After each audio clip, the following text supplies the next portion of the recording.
महान स्वाधीनता संग्रामी एवं भारत वर्षर एकता अखंडता को रक्षा करने 565 देशीय राज्य को आम देशर सार्वभौमत्व संगे जे मिश्रण करते प्रथम उप प्रधानमंत्री एवं प्रथम गृहमंत्री सरदार वल्लभ भाई पटेल जन्म जयंती आज पालन हो नियाली आमर ये स्थानीय विधायक ठारू आरंभ करी आमर समस्त नेतृमंडली एवं छात्र युवक एवं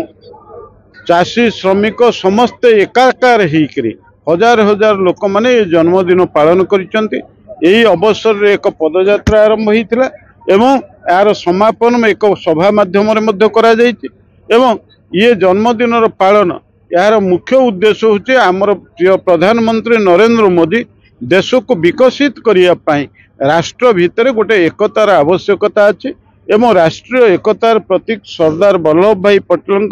जन्मदिन एवं से उद्देश्य से जो स्टैच्यू ऑफ यूनिटी तैयारी करथिले तांकर महानता होची जे सरदार वल्लभ भाई पटेल तांको कार्यावली के सम्मान दवा तांको उद्देश्य रे आमे सारा देशर लोक माने किभली भाबरे तांकर कार्यकलाप संपर्क में जानवे ता सहित आगामी दिन में भारत वर्ष को एकता सूत्र रे बांधी रखापी आमे धर्म जाति संप्रदाय लिंगगत प्रभेद टू ऊर्ध्वर रही राजनैतिक चिंता चेतना ऊर्ध्वर रही भारतीय माने समस्ते भारतीयता आधार एकाकार हेले ये देशर प्रगति हम ये देशर विकास हम से 2018 मसीह तांकर स्टैच्यू ऑफ यूनिटी तैयारी हवा अवसर रे तांकर जन्मदिन को एकता दिवस भाव में पालन करने प्रधानमंत्री नरेंद्र मोदी जो निष्पत्ति नहीं आज समग्र भारत वर्ष रे कार्यकरी होची एवं नियाली रे से अनुसार एक एकतार पदयात्रा प्रिय प्रधानमंत्री यशस्वी नरेंद्र मोदी को आह्वान रे आज एकता दिवस रूपे पालन होची। ये जो एकता दिवस होची जेतेबेले भारत स्वाधीन होला स्वाधीन पर भारतर प्रथम उप प्रधानमंत्री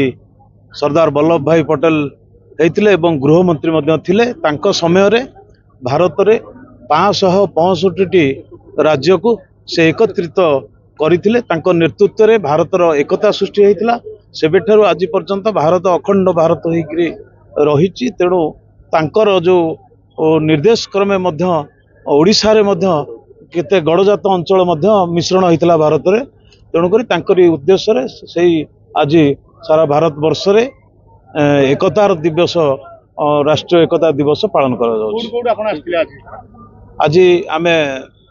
नियाली कॉलेज ठारू आरंभ होइतिला ए पदयात्रा आज एठार संपूर्ण होइछि।